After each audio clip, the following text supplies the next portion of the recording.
I don't like those news stories that's scary either, man. That's why I don't like watching the news no more. Because when I was a kid, just news stories be regular, real stuff, like about the world or whatever.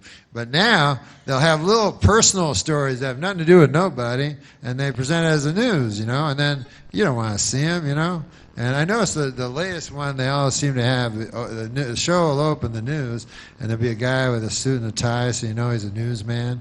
And he goes, hey, our top story tonight, a lady has vanished. And you're like, oh, yeah? And they go, yes, she's gone. Oh, yeah?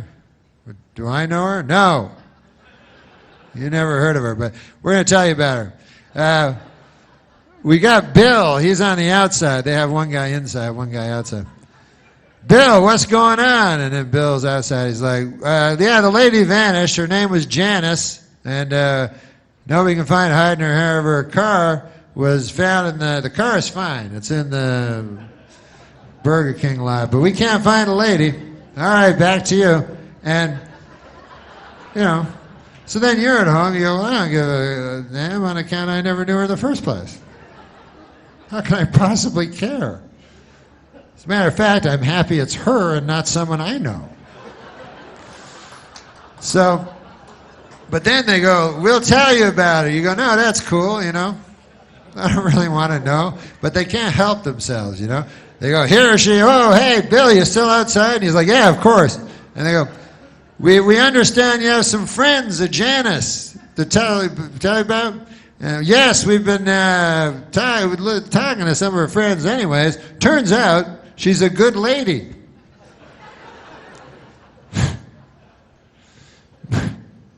Breaking news, Janice was a good lady. And we got some of her friends here going to talk about it. And then they show a lady and says, Janice's friend. And she says, oh, Janice, man, she was the greatest. She was the kind of person where you could walk into a room and she would light up the whole room. It was amazing. She didn't have a light or nothing like that. She would just somehow, through sheer tyranny of will, she could make a room light up. Some of us thought it was supernatural, but.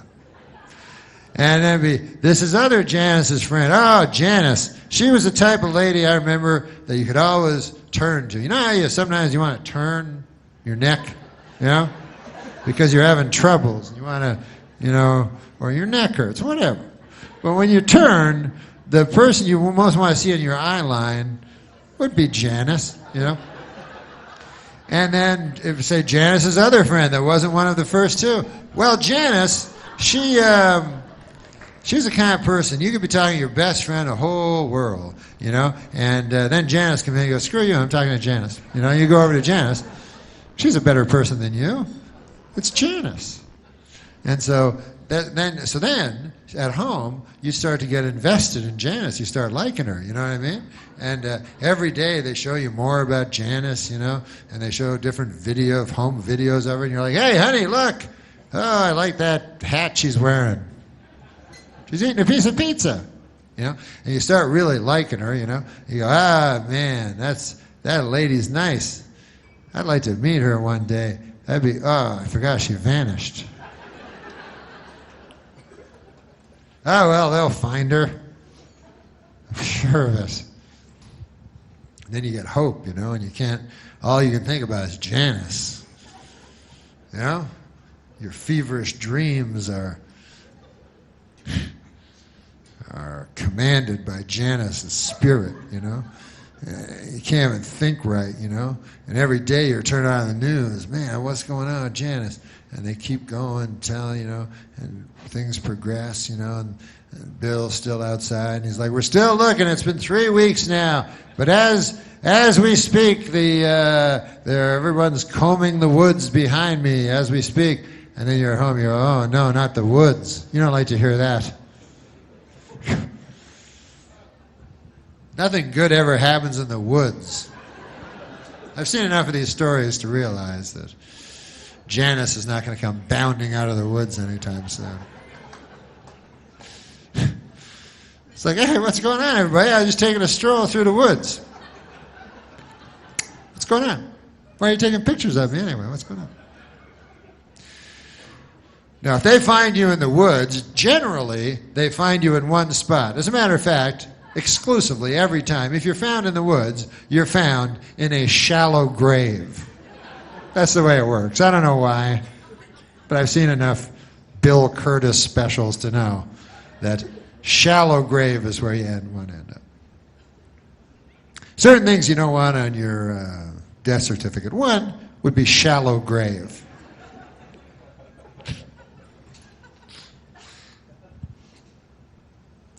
Massive. You wouldn't want to see that on your death certificate, the word massive.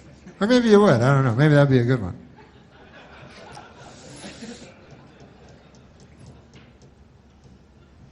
What about complications? That's the one that always confused me. I'm like, what the fuck? You go, hey, Doc, would my dad die again? It's complicated. It's complications. He died from them. Well, how'd that work? You told me it was going to be a simple operation. Yeah, we thought it was. You're not a doctor, are you? It looks simple in the book. But once we had cut him open, man, a lot of red stringy stuff in your dad. Very complicated when you get in there, really. Well, anyways, goodbye. So, yeah, you don't want to see shallow grave in any of your, in any of the Fourth Estate's account on your being dispatched. So, and also, doesn't it seem a little rash, a shallow grave, Like after all their planning, these serial killers, they're supposed to be so cunning, so diabolical according to the TV movies I've seen. And doesn't it seem a little rash at the end that all of a sudden it's just shallow grave, It's just, wouldn't you think they'd go to a little, yeah? There's like, there you go, a couple of leaves and a twig. That doesn't look like Janice. I don't remember Janice having twigs and leaves all over. Nobody will find her. A Boy Scout ain't going to stumble over her tomorrow morning, I know that much. I'm going home and await the authorities. And then they go home. Now,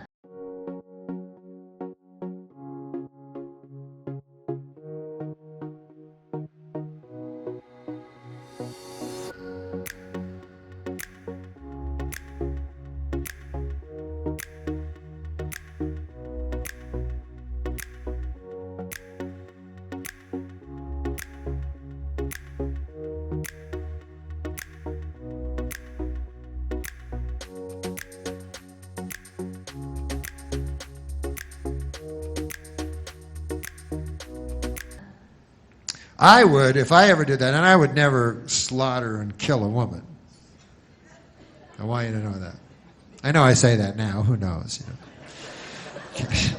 Can't predict the future, but I know there's not a river long enough that does not contain a bend. But I believe right now I would not slaughter a woman. And maybe it's just vanity talking. The scriptures say that man is mostly vanity. But in my vanity, I do not believe I would do it, But if I did do it, if I somehow snapped, because who would ever know, I would plan it out. I'd be very, very careful about it, I would track the lady, Because there's still a stigma, even in today's enlightened society, when you slaughter a lady. So I would track the lady. You understand? I would find out. This is what you got to do. You got to find out her habits. Like maybe you go, hey man, I know she goes to that cheese sandwich store every day, and when she comes back, she's got a big paper bag of stuff. I'll bet you anything there's cheese sandwiches in there. Eh? So then you put that up in your head. Lady likes cheese sandwiches. It's one piece of information. But you take your time, Then you notice, you see another pattern. You go, hey, every Wednesday night, that lady goes down to the gymnasium and plays basketball with other ladies, which is fine nowadays. So, what I would do is I would stand outside of the gym, and she'd come out there all sweaty with a ridiculously tricolored ball, and she'd be finished her game, and then where would I be? I'd be standing at the other side of the parking lot, and in my hand, what do you think would be resting but a cheese sandwich, right? So then she'd go, "Hey, what's in your hand?" I go, "What, nothing?" She'd go, "Yeah, there's something in your hand." I go, "There's nothing in my hand. I don't know what you're talking about." She'd go, "There's something in your hand. I'm not blind. I see something in your hand." I go, "There's nothing in my, oh yeah, this. Oh no, it's just a cheese sandwich. What, why, you like them or something?" I got a whole bunch in that van over there. Yeah, that craziest looking van you've ever seen in your life. It's right over there. You want to go through? You want to go get some? And by the way, if you ever do this, and I don't think you ever should, you don't have to have cheese sandwiches in the van. Unless you're proud of your detailed work or something like that. I don't want you to go, if you're a frugal serial killer, I'm the last that would advise you to throw away all kinds of money on cheese and double the amount on bread, Should bread and cheese cost the exact same amount of money? But anyways, I would plan it out. That's what I'm saying. And then I would take the lady and I would never do this, of course, but I would take the lady in the van to a remote area, where there was a wooden shack that I had constructed, and it was silenced to the point that her screams would just echo off the walls, never to reach civilized ear again.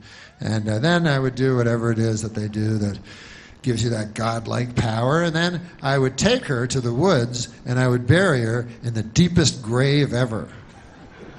That would be most of my plan. The grave. Like 2 years before I had selected a victim, I would be working on the grave. I'd get 50, 100-foot grave. As a matter of fact, if I had any sense in my head, as my dad used to say about me, I would start digging the grave now. Just in case, because you never know when you're going to snap. I should go home and just dig a big, deep 100-foot grave, And worst case scenario, like my dad used to say, "Hey, a little hard work never hurt anybody, goddammit," And best case scenario, I slaughter a lady and get away. If you're gonna slaughter a lady, and I'm completely against it, it's much better to slaughter a lady and get away with it than slaughter a lady and not get away with it. That's just, I don't know, because I've not done either. I would have to talk to one of you that have done both to really get an answer. But I would suspect, like anything, not getting caught, is the better choice than getting caught.